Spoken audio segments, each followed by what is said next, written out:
मलिक परिवार का अभिषेक उर्फ मोनू जब वो घर आया वापस तो उसका दरवाज़ा बाहर से बंद था, बल्कि जब वो घर से निकला था तो उसके घर में उसकी नानी और उसके पापा और उसकी बहन लोग थे। उसके बाद जब वो घर आया तो उसके घर में कोई भी नहीं था। फिर वो मोनू एकदम चिंता में पड़ गया कि उसके घर वाले अचानक से एकदम कहाँ भागे। वो मोहल्ले में पूरा ढिंडोरा पीटने लगा। क्या हुआ था उसके परिवार लोगों के साथ? उसके परिवार वाले कहीं भी नहीं मिल रहे थे, हर जगह वो ढूंढा लेकिन उसके परिवार वाले कहीं भी नहीं मिल रहे थे। तो जानने के लिए पूरा वीडियो को जरूर देखें। तो वो सब गाइस, मैं हूँ राज देशमुख और आप देख रहे हैं मुझको, और मैं देख रहा हूँ कैमरा को और कैमरा देख रहा है मुझको। समझ आया कोई बात? तो भाई समझ नहीं आया तो पूरे वीडियो को देखो कि ये क्या हुआ इस बंदे के साथ।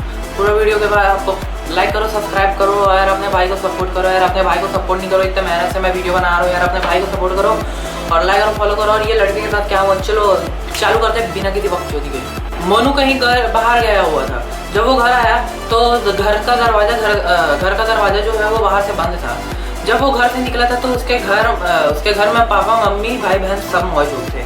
पर अचानक से कहाँ गए, या बल्कि वो अपने फ़ोन लगा के सबको फ़ोन लगाकर ये भी पता करने की कोशिश की कि उसके घर वाले कहाँ हैं। पर ये भी देखो कि उसके घर वालों सबको मोबाइल, जितने भी उसके घर में जितने भी लोगों का मोबाइल था सबको कॉल लगाया, पर उसके सबका स्विच ऑफ आ रहा था मोबाइल को।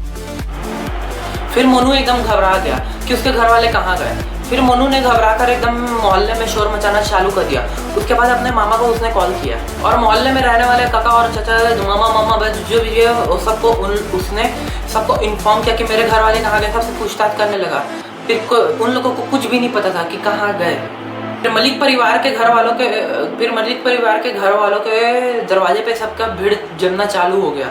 इतना हल्ला करने के बाद उसके घर के पास इतने लोग जमा हो गए। घर वाले मलिक परिवार के, मतलब जो मोनू था उर्फ अभिषेक मलिक उसका पूरा नाम था, उसके घर के सामने बहुत सारी भीड़ इकट्ठा होना चालू हो गया उसके चिल्लाने के कारण। सब ये सुन के हैरान थे कि पूरा का पूरा परिवार किसी को बिन बताए कहाँ गायब हो गया। ना किसी ने उसको देखा, ना किसी ने उसको उन लोगों को कहीं जाते हुए देखा, लेकिन पूरा का पूरा परिवार कहाँ गायब हो गया, कहाँ? फिर अभिषेक ही अपने चच्चा का दीवार कूद के अपने परिवार लोग को ढूंढने चल गया। अपने चाचा के घर के बाउंड्री से कूद के अपने घर के अंदर गया। फिर अपने घर के जब अंदर गया ना तो उसके होश उड़ गए। जब उसने देखा ना तो उसके चिल्लाहट निकल गई। अंदर दरवाजे के नीचे से खून की धार बह रही थी। उसकी चीख सुनकर बाकी लोग भी अंदर आ गए। सब लोगों ने घर के अंदर कदम रखा। उसके बाद वो देख के सब लोग हैरान हो गए। अलग अलग कमरों में अभिषेक के सारे परिवार लोगों की लाशें पड़ी हुई थी, खून से लथपथ। मम्मी पापा बहन भाई नानी सब लोग को देख के यह तो पक्का था कि उसको जो जितने भी उसके परिवार वाले हैं उनको हत्या की गई है। तो उसके बंदूक से उन लोगों की सबकी हत्या की गई है। शॉकिंग मोमेंट था पूरे शहर में, पूरे हर जगह गांव शहर में इन्हीं लोग की न्यूज़ पूरी फैल गई। जैसे जंगल में आग लग जाते ना, हर जगह फैल गई, वैसी इन लोगों की न्यूज़ पूरी हर जगह फैल गई कि ये कैसे हो सकता है। एक ही टाइम मतलब किसी को कुछ पता नहीं, फिर भी ये कैसे पूरा का पूरा परिवार की मृत्यु हो गई। मतलब उन लोगों का सर में गोली मार के उन लोगों की हत्या की गई थी। और उसी टाइम रोहतक पुलिस की पूरी टीम वहाँ पे मौजूद थी और आनन फानन में इन्वेस्टिगेशन को चालू कर दिया गया। दिक्कत यह थी कि जो एक लौता बचा हुआ उसका बेटा अभिषेक उर्फ मोनू, वो इतना रो रहा था, मतलब उसकी हालत इतनी ख़राब थी कि उससे पूछताछ करना भी बहुत मुश्किल हो रहा था। अब पुलिस ने घर के बाहर जितने भी सीसीटीवी थे वहाँ पे पूरा जांच पड़ताल करना चालू कर दी। उससे घर से लेकर पूरे सीसीटीवी तक पूरा जांच चालू कर दी। पुलिस को सीसीटीवी में ऐसा कुछ नज़र तो नहीं आया जिससे पुलिस लोग चौंक जाए, ऐसा कुछ भी नज़र नहीं आया सीसीटीवी पर। लेकिन कुछ बातें ऐसी थी जो पुलिस लोगों को वो सीसीटीवी में देख के चौंका रही थी। वैसे तो कुछ पता चल नहीं रहा था, पर कातिल जो भी था उसने उसके परिवार वालों को बहुत ही करीब से गोली मारी थी। वो हर हालत में वो मलिक परिवार के चारों लोगों को वो ख़त्म करना चाहता था।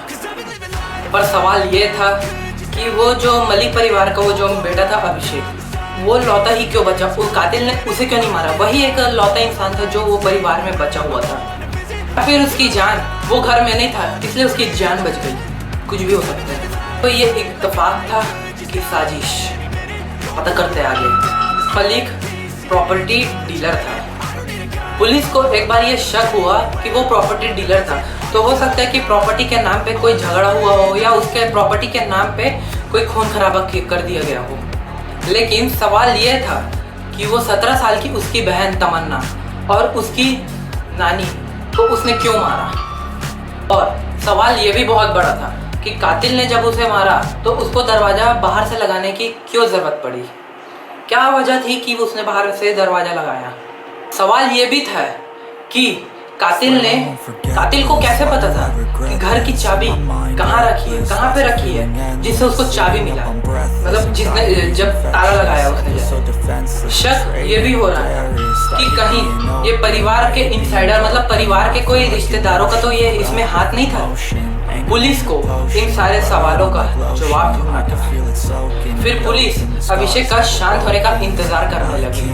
लाशों के अंतिम संस्कार के बाद वो भी टाइम आया कि अभिषेक का पुलिस के साथ आमने सामना हुआ। पुलिस ने अपने सूत्रों की मदद से उसका थोड़ी बहुत जानकारी जुटा ली थी। पुलिस को इन दिनों का पता चल गया था कि जो अभिषेक है उर्फ मोनू, उसको उसकी घर वालों से बिल्कुल भी बनती नहीं थी। क्योंकि वो लड़का होते बावजूद भी वो लड़कियों की तरह बर्ताव करता था।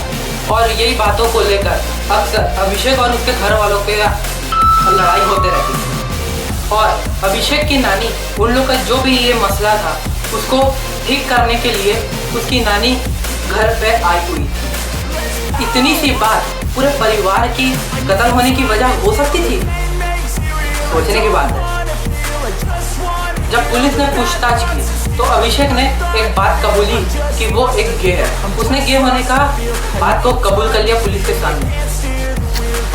वह फिर अपने पार्टनर का नाम भी बता दिया पूछने पर वो ऐसा बर्ताव करता गया कि वो ये सब चीज़ से अनजान है बहुत। उसके बाद पुलिस ने जब और पूछताछ की, उसके बाद अभिषेक ने कहा कि वो तो घर से बाहर निकल गया था और उसने एक होटल में पार्टी करने की एक कहानी भी बताई पुलिस को। जो भी अभिषेक ने कहानी सुनाया उसको पुलिस ने वेरीफाई करने की कोशिश भी की। और जो वो पार्टी करने की बात है वो एकदम सही निकली, एकदम करेक्ट निकली। वो उस दिन घर से निकला था सुबह और वो उसने होटल में अपने दोस्तों के साथ पार्टी भी की। अब पुलिस ने जब अभिषेक का ये बयान लिया उसके बाद पुलिस तो एकदम उलझ सी रह गई थी कि अब कातिल को कैसा ढूंढे, उसका कोई सुराग ही नहीं मिल रहा था। अभिषेक से बहुत सारे पूछताछ करने लग गए। जब उसे पूछताछ उसकी बयान लेने लग गई पुलिस ने, और पुलिस को एक चीज़ उसके ऊपर गई, अभिषेक के ऊपर, कि वो हर टाइम अपना बयान बदलता रहा। इसलिए पूरा पुलिस का जो फोकस था वो पूरा अभिषेक के ऊपर हो गया। जब भी पुलिस पूछती थी तो अभिषेक अपने ही बातों को काट कर कुछ और बयान देने लग जाता था। घर से निकलना, घर कब बंद हुआ, घर कब आना, कब दोस्तों के साथ पार्टी करना, वो अपने ही बात को काटने लग गया। वाह, मानना पड़ेगा, वाह क्या सोच रहे तेरी। कत्ल के बाद पुलिस ने जब अभिषेक से पूछताछ करने के लिए तीसरे दिन आए तो वो एकदम टूट सा गया था। फिर अभिषेक टूट सा गया। उसके बाद उसने कबूल लिया कि वो चारों के चारों मर्डर मैंने किए, पूरे कत्ल मैंने किए हैं। ने अपने माता पिता बहन की जान ली है, क्योंकि अभिषेक के घर वाले उसके छक्का होने का, मतलब गे होने का बात से उसको बहुत लड़ा झगड़ा होता था तो उसको पसंद नहीं था, तो इसलिए उसको पसंद नहीं करते थे। तो अभिषेक को उसके लिए गुस्सा आता था उसको बहुत। उसके घर वाले अभिषेक गे होने के कारण उसको नापसंद करते थे और अभिषेक की बहन को ज़्यादा प्यार करने लगे थे और दिन भर अभिषेक को चिल्लाते रहते थे और उसको बिल्कुल भी पसंद नहीं करते थे। और तो और वो अभिषेक अपना सेक्स ऑर्गेनाइजेशन भी चेंज कराना चाहता था। और भाई ये सब ऑपरेशन कराने के लिए आपको लोगों को तो पता ही है कि कितना महंगा पड़ता है। तो उसको 5 लाख की ज़रूरत थी। फिर उसको घर वाले के मंगा जब उसने घर वालों से, तो घर वालों ने मना कर दिया। तो 1 रुपया देने से भी मना कर दिया अभिषेक को। और घर वालों ने अभिषेक की स्कूटी को छीनकर उसकी बहन तान्या को दे दी थी। और उसके घर वालों ने अभिषेक को पॉकेट मनी भी देने से मना कर दिया, मतलब देने ही बंद कर दिया उसका पॉकेट मनी को अब। इसीलिए अभिषेक अपने घर वालों से कुछ ज़्यादा ही, मतलब बहुत ज़्यादा ही नाराज़ था। इसी गुस्से में आके अभिषेक ने अपने घर में 4 लोगों को कत्ल कर डाला। 27 अगस्त को वो अपने घर से सुबह निकल गया था, लेकिन अभिषेक 11 से 11:30 के बीच सुबह वो अपने घर फिर लौटा। अभिषेक अपनी बहन के रूम में फर्स्ट फ्लोर पे गया और उसके पास जो पिस्टल थी उससे उसने उसकी बहन को उसके सर में गोली मार दी। और जैसे कि अभिषेक अपनी बहन से कुछ ज़्यादा ही नाराज था, क्योंकि जो उसका पार्टनर था, मतलब जैसे कि अभिषेक गे है और उसका एक पार्टनर था, तो उसकी बहन ने उसके पार्टनर के ऊपर थप्पड़ ठोक दिया था, तू नहीं आएगी करके, तू नहीं आएगा सॉरी। तो इसीलिए वो अपनी बहन से कुछ ज़्यादा ही नाराज था, क्योंकि उसके पार्टनर के घर आने से रोक लगा दी गई थी। और अभिषेक को ये भी लगता था कि अभिषेक के खिलाफ उसकी बहन ही अपने उसके मम्मी पापा को, उसके परिवार को वही भड़का रही है। फिर गोली की आवाज़ सुनकर उसकी माँ दौड़े दौड़े फर्स्ट फ्लोर पे उसकी बहन के कमरे पे आई। फिर जैसे ही उसकी माँ उसके कमरे में आई, उसके बाद अभिषेक ने उसे भी सर पे गोली मार दी।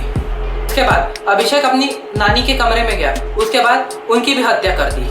अब उसके बाद उसके पापा की बारी आई। उसके पापा एक्चुअली में दरवाजे बंद करके किसी से फ़ोन में बातें कर रहे थे, और उनके पापा को, अभिषेक के पापा को, जो घर में चल रहा था तमाशा कत्लेआम की, एक भनक भी नहीं लगी।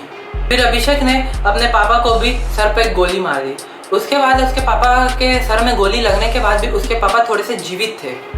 फिर उसके पापा जीवित होने के कारण देखते हुए अभिषेक ने उसके देखा कि उसके पापा थोड़े से जीवित है, तो उसने उसके अपने पापा के ऊपर दूसरी गोली चला दी। पुलिस कार्रवाई करने के लिए, मतलब वारदात तो उसी टाइम उसके पापा के पास जब पहुंची, मतलब पुलिस उसके पापा के लाश के पास पहुंची, तो वहीं पास उसके पापा का मोबाइल भी पड़ा हुआ मिला।